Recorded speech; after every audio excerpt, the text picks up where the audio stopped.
都说呢，上海比广州好啊，上海和广州都去过，实话实说呢，差距挺大的。上海和广州呢，就是作为我国两个最为繁华的一个城市，各自有各自独特的一个魅力和优势啊。当我将这两座城市进行比较的时候呢，不难发现他们在一些方面呢，确实存在着显著的一个差异啊。从城市的一个硬件设施来看呢，上海呢作为中国的一个经济中心，拥有着世界级的一个城市基础设施啊，高松入云的一个摩天大楼，包括宽阔的一个大马路、现代化的一个交通枢纽以及繁华的一个商业体、商业街，都让上海展现出了国际化大都市的一个风范啊。广州呢，虽然也有着不错的一个城市设施，但是在一些方面呢，比如说道路的一个状况、市容市貌等方面呢，与上海确实存在着一定的一个差距啊。你像文化方面呢，作为中国南方的一个文化中心，广州呢是拥有历史悠久的一个丰富的文化遗产。这里呢汇聚了广东地区的传统文化和特色，形成了独特的一个广府文化嘛。大家都知道，广东那个虽然说现代化发展的也不错，但是他们对那个历史文化的传承呢也是非常注重的。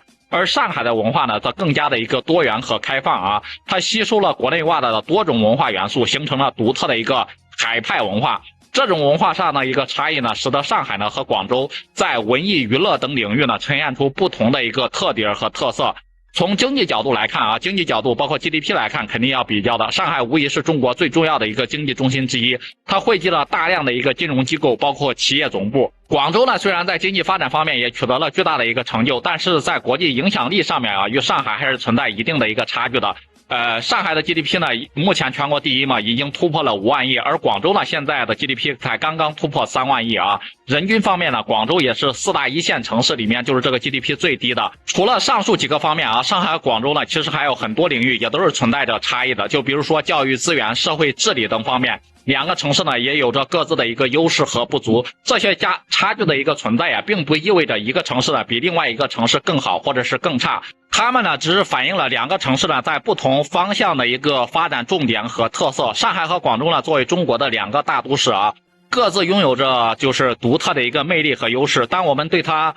我对他们进行比较的时候呢，会发现他们在硬件设施、包括文化、包括经济的方面呢，存在着一定的一个差距。这些差距呢，也反映了两个城市在发展过程当中的一个不同特点和重点。对游客或者是投资者来说啊，选择哪个城市呢，还是取决于他们的一个需求和偏好。有些人呢，可能是更喜欢上海的一个国际化，包括包容性，而有些人呢，则更加喜欢广州的一个本土风情，包括文化底蕴和文化传承。而对于那些希望在世界上有所发展的人来说啊，上海和广州呢都是非常具有吸引力，包括发展舞台的一个城市。但是选择哪个城市呢，还是要根据个人的一个职业规划，包括人生目标来确认。像上海和广州呢，的确是存在差异，但这也并不意味着一个城市呢无法完全向另外一个城市学习和发展。事实上呢，两个城市呢都有着很多方面是可以相互借鉴和学习的一个地方。你比如说上海这个大都市可以借鉴的广州文化的一个传承，包括创新方面的一个经验，而广州呢则可以学习上海在城市规划方面、在建设方面的一个